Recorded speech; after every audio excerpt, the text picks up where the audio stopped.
تفتكر لو انا وانت على نفس شبكه الواي فاي اقدر اعرف جهازك موجود ولا لا؟ تعال نجرب حاجه عمليه جدا. انا دلوقتي على شبكه تجريبيه خاصه بيا وهحاول اكتشف كل الاجهزه الموجوده عليها باستخدام الانماب. ومش بس كده، بعد ما نكتشف الاجهزه هناخد واحد منهم ونحاول نعرف عنه معلومات اكتر. فيلا نبدا.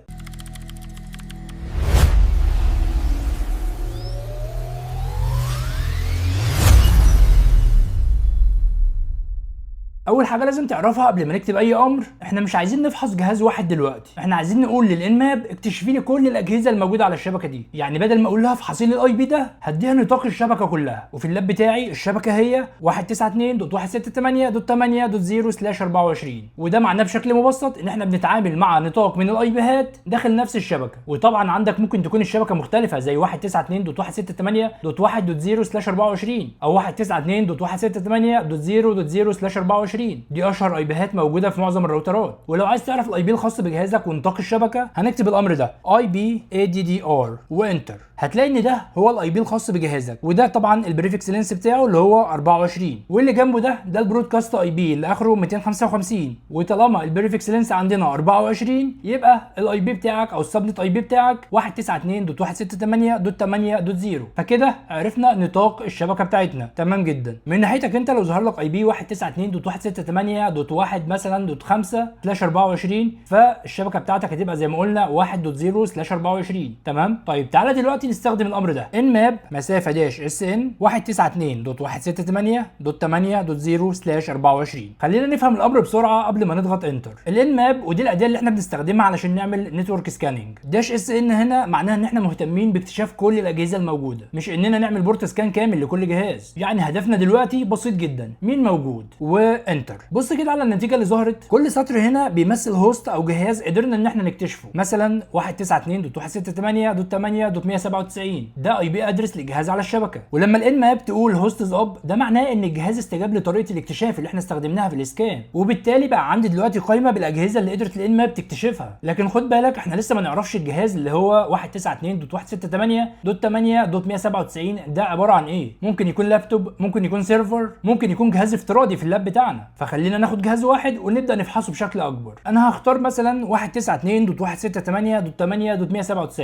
دلوقتي بدل ما اعمل سكان على الشبكه كلها، هقول للانماب افحصي لي الجهاز ده تحديدا. وابسط امر نقدر نبدا بيه هو انماب 192.168.8.197. هنا الانماب هتفحص الجهاز اللي احنا حددناه وتحاول تعرف ايه التي سي بي بورتس اللي بتظهر كاوبن. وده مفيد جدا لان احنا بدانا ننتقل من مجرد سؤال مين موجود على الشبكه لسؤال تاني وهو الجهاز ده بيقدم ايه. هنضغط انتر. تعالى كده نشوف النتيجه اللي ظهرت. هنا الانماب قالت لي مثلا ان عندي بورت 22 وبورت 80 ظاهرين كاوبن. لكن بدل ما نقعد نشرح البورتس من الاول لاننا شرحنا ده قبل كده، خلينا نستخدم المعلومه دي في حاجه عمليه. انا عايز اعرف الخدمات دي ايه بالظبط. هنا هنستخدم اوبشن مهم جدا اسمه داش اس في. فكره الداش اس في ببساطه ان الانماب بتحاول تتعرف على الخدمه الموجوده على البورت، واحيانا بتحدد الفيرجن بتاعها. وده مهم جدا لان معرفه اسم الخدمه واصدارها بتدينا معلومات اكتر عن الجهاز. فبدل ما اقول عندي بورت 80 مفتوح، ممكن اعرف عندي ويب سيرفر ايه واصداره ايه. تعال نجرب. هنيجي كده ونكتب nmap مسافه داش اس في 192.168.8.197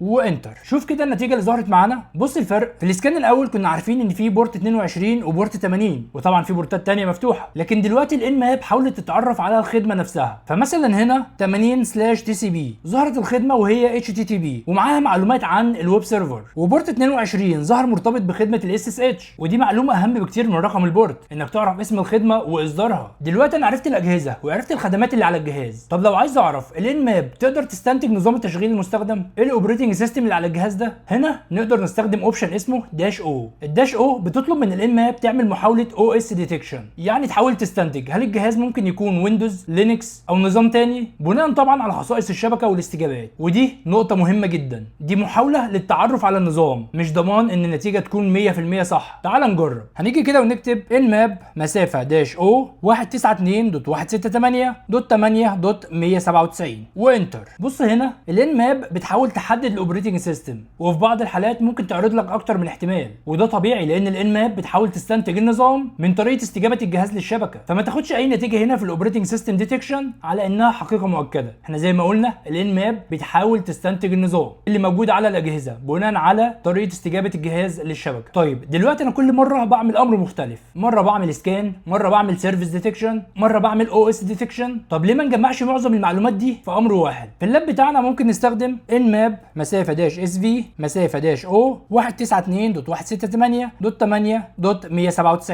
كده احنا بنطلب من الان ماب تعمل سيرفيس ديتكشن وتحاول كمان تعمل او اس ديتكشن، وهنضغط انتر. لو شفت النتيجه كده هتلاقي ده بيدينا صوره اكبر عن الجهاز في امر واحد، معلومات كتيره جدا عن الجهاز في امر واحد بس استخدمناه. بس هنا في سؤال مهم جدا، هل الاسكان اللي احنا عملناه شاف فعلا كل التي سي بي بورتس؟ مش بالضروره، وده لان الان ماب عندها مجموعه افتراضيه من البورتس اللي بتفحصها في الاسكان العادي. فلو عايز اقول لها انا عايز افحص كل ارقام التي سي بي بورتس ممكن استخدم اوبشن داش بي داش، ودي معناها بشكل مبسط ان احنا بنطلب فحص نطاق التي سي بي بورتس بالكامل بدل قائمه محدده. تعال نجرب على جهاز اللاب. هنكتب كده ان ماب مسافه داش بي داش 192.168.8.197 وانتر. خد بالك من ان الاسكان ده ممكن ياخد وقت اطول، وده طبيعي لان احنا بدل ما نفحص مجموعه محدده احنا بنطلب فحص كل التي سي بي بورتس. شوف النتيجه اللي ظهرت كده. هنا ممكن تلاقي بورتس اضافيه ما ظهرتش في الاسكان الاول، وده بيوضح لك نقطه مهمه جدا، نوع الاسكان اللي بتستخدمه بيأثر على المعلومات اللي هتحصل عليها. طيب تعالى كده نشوف الفرق بين الامرين. هنحط الامرين جنب بعض ونشوف النتيجه اللي ظهرت هنا والنتيجه اللي ظهرت هنا وايه الفرق بينهم. فمن هنا كده من اكشنز سبليت فيو ليفت تو رايت، تمام، وهنكتب الامر ده ان ماب 192.168.8.197 وانتر. الامر اللي على اليمين سريع طبعا ومفيد كبدايه، والامر الثاني اللي هو داش بي ده طبعا اوسع واشمل لكن ممكن ياخد وقت اطول. فانت كمبتدئ ما تحفظش، استخدم الامر ده وخلاص، لا، اسال نفسك الاول انا عايز اعرف ايه. عايز اعرف الاجهزه ديسكفري، عايز اعرف الخدمات سيرفيس ديتكشن، عايز احاول احدد النظام او اس ديتكشن، عايز افحص كل التي سي بي بورتس فول بورت سكان. تعال نفتكر احنا بدانا بايه. بدانا بسؤال بسيط جدا، مين موجود على الشبكه؟ عملنا ان ماب واستخدمنا الاوبشن اللي هو داش اس ان والاي بي الخاص بالشبكه اللي هو 192.168.8.0/24 علشان يجيب لي كل الاجهزه الموجوده على الشبكه. طيب اكتشفنا الاجهزه، بعدها اخترنا جهاز واستخدمنا الامر ده ان ماب 192.168.8.197. ده اي بي الجهاز اللي احنا اخترناه واللي احنا عايزين نعمل عليه فحص، وشفنا البورتس بتاعته. بعدها استخدمنا الامر ده ان ماب والاوبشن كان داش اس في، فعرفنا معلومات عن الخدمات والاصدارات. وبعدها ان ماب والاوبشن داش او وحاولنا نحدد نظام التشغيل. وبعدين ان ماب والاوبشن داش بي داش عشان نوسع عمليه فحص التي سي بي بورت. لو انت لسه مبتدئ ما تحاولش تحفظ الاربع اوامر دول وخلاص، احفظ الفكره. احنا بدانا من الكبير للصغير، الشبكه كلها، الاجهزه، جهاز معين، الخدمات، معلومات اضافيه. وده تفكير مهم جدا في السايبر سيكيورتي، لانك مش بتبدا عشوائي، انت بتجمع معلومات واحده واحده، وكل معلومه بتحدد لك الخطوه اللي بعدها. فهل ممكن نكتشف الاجهزه الموجوده على شبكه الواي فاي باستخدام الان ماب؟ لكن الاهم من الامر نفسه انك تفهم انت بتعمل ايه. احنا النهارده بدانا باكتشاف الاجهزه، وبعدين اخدنا جهاز واحد وبدانا نجمع عنه معلومات اكتر، وده لسه جزء صغير جدا من مرحله الريكونستنس والانيموريشن. والحلقه الجايه هنشوف ازاي نبدا ناخد المعلومات اللي احنا جمعناها دي وازاي نستخدمها بشكل عملي اكتر داخل اللاب. ولو بتتعلم معايا من الصفر ما تقلقش لو الاوامر شكلها كتير، انا مش عايزك تحفظها، انا عايزك تفهم كل امر بنكتبه ليه، وايه المعلومه اللي المفروض نطلع بيها منه. واهم حاجه طبعا كل التجارب دي على اجهزتك انت، او لاب طبعا مصرح لك انك تعمل عليه اختبارات. فلو الحلقه عجبتك ما تنساش تعمل لايك وتشترك في القناه وتفعل الجرس علشان يوصلك كل الفيديوهات الجديده، واشوفك الفيديو الجاي. سلام.